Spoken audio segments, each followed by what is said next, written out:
नमस्कार. मी सौदागर दत्तू लांडगे, सांगली जिल्ह्यामध्ये मिरज तालुका या शहरामध्ये लक्ष्मीनगर म्हणून एक छोटं नगर आहे. त्या नगरामध्ये मी राहतो. लहानपणापासून मला कलेची आवड होती, पण मला कुठं प्लॅटफॉर्मच मिळत नव्हतं. लहानपणी शाळेत असल्यानंतर माझी कला सगळ्यांनाच माहीत होती, पण स्टेजवर कधी मी गेलोच नाही. पण एके दिवशी माझे मित्र मला गाठ पडले, प्रदीप बोहरे म्हणून. प्रदीप बोहरे पोलीस झाले आणि मी परिस्थितीतून असा रिक्षावाला झालो. पण रिक्षावाला झालेच मला दुःख नाही झालं, कारण का मला कला करायची होती, माझी कला दाखवायची होती. आणि मी प्रदीप बोहरेंना सहज म्हटलं, अरे प्रदीप, मला आज नाटकामध्ये एखादा प्रॅक्टिसला बोलवलं आणि पहिल्यांदा मी नाटक करतोय. तर त्यांनी विचारलं कुठं? तर मी सांगितलं त्रिकोणी बाग, सांगलीमध्ये त्रिकोणी बाग म्हणून आहे, त्यात तिथं ती प्रॅक्टिस करणार आहे. अरे ते मीच चालू केली स्वतः. आणि पहिल्यांदा कलाकाराला एक चान्स मिळाला आणि पहिल्यांदा मी नाटक केलं. ते कारगिलमध्ये झालेल्या युद्ध जे शहीद जवान होते, त्या जवानांच्या मदतीसाठी तो कार्यक्रम करायचा होता मला. आणि पहिल्यांदा मी छोटी एकांकिका केली. हेमंत हैदलाबादकर यांचं हे नाटक दंतकथा म्हणून, त्यात मी राजाचा रोल केला होता. आणि ते नाटक मी पहिल्यांदा सांगली भाव्यनाट्यगृहमध्ये केलं.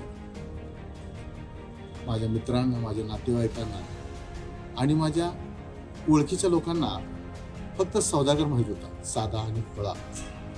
पण त्यांच्यातला कलाकार त्यांना माहीत होता. आणि मला स्टेजवर त्यांनी बघितलं आणि त्यांनी मला डोक्यावर घेतलं. आणि ती विनोदी नाट्यकला होती. लोकांनी हसून हसून पोटात दुखेपर्यंत मी त्यांना हसवलं, ते नाटक केलं. आणि पहिल्यांदा मला माझा प्लॅटफॉर्म, एका कलाकाराला स्टेजवरती जो प्लॅटफॉर्म मिळतोय त्याचा आनंद एका आभाळाला म्हणजे गवसणी घातल्यासारखं झालं मला. तो आनंद द्विगुणित झाला माझा. तिथूनच माझ्या नाटकाला प्रवास सुरू झाला. आनंद अगदी भरपूरच होता. माझं समाज कल्याण करून नाटकाच्या स्पर्धा होत्या. त्या स्पर्धेमध्ये माझं पहिलं नाटक सुरू झालं, पाहिजे जातीचं. हे नाटक अगदी अफलातून होतं. 50 कलाकार होते, त्यात मी कॉलेज कुमारचा रोल केला होता. अगदी रोल लोकांनी डोक्यावर उचलून घेतला माझा रोल, आणि तिथून माझ्या नाटकाला सुरुवात झाली. हे नाटक करत असतानाच मला एका पाठोपाठ प्रत्येक वर्षी माझी नाटकं चालू झाली स्पर्धेला. त्यानंतर तळमजूर झालं आणि विश्वास पाटलाची कादंबरी झाडं झडते हे नाटक माझं झालं. त्या नाटकात मी स्पर्धेला भाग घेतला नव्हता. ते नाटक बाहेरून बसून बघितलं. पण एका कलाकाराला ज्यावेळेस नाटक बघताना काय खंत असते किंवा ती तडप असते, ते एका दिग्दर्शकालाच कळते. त्या नाटकाचे दिग्दर्शक संजय पाटील होते. आणि संजय पाटलांनी नाटक झाल्यानंतर प्रेक्षक म्हणून मला विचारलं, सौदागर, नाटक हे कसं झालं?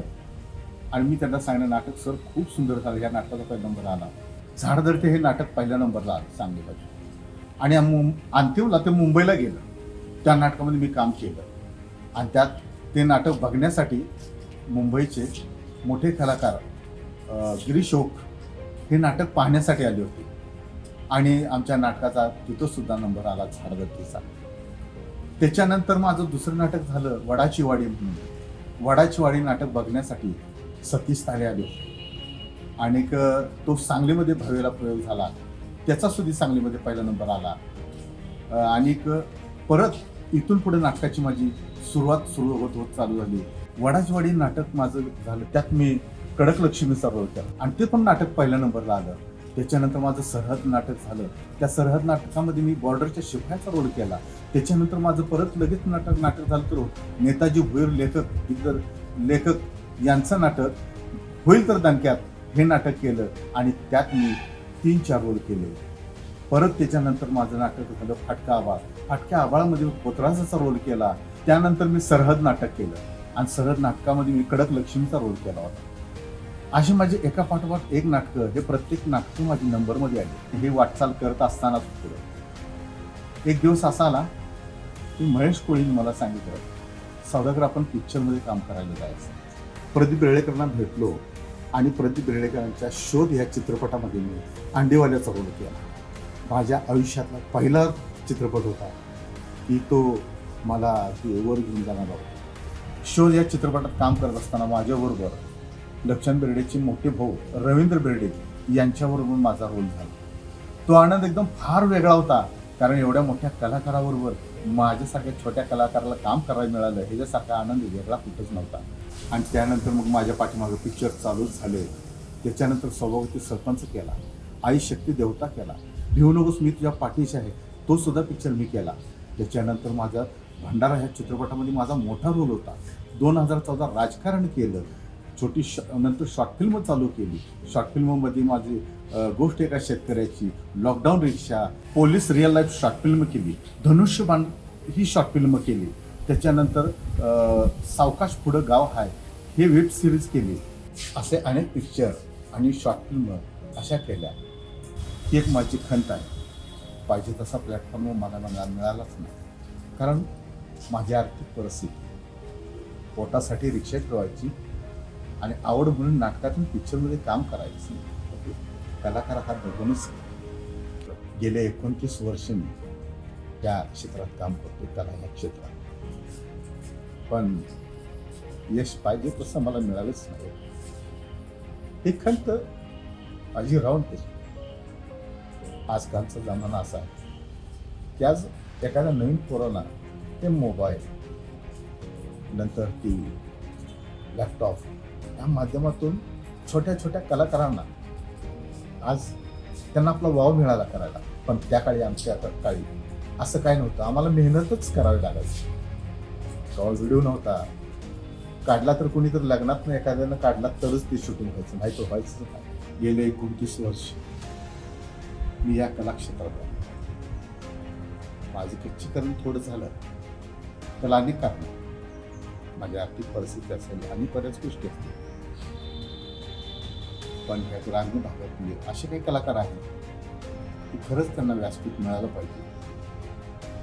आणि त्यांच्या मनात जर खच्चीकरण झालं तर कलाकार खचून जाईल. कलाकार कोण होणारच नाही, कारण का त्याला अनेक अडचणींना मात द्यावी लागते.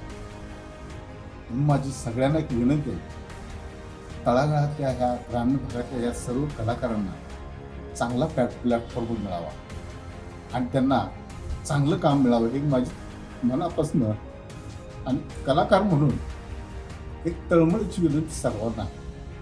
माझं जसं झालं तसं कुणाचं होणं एवढंच मी सांगतो.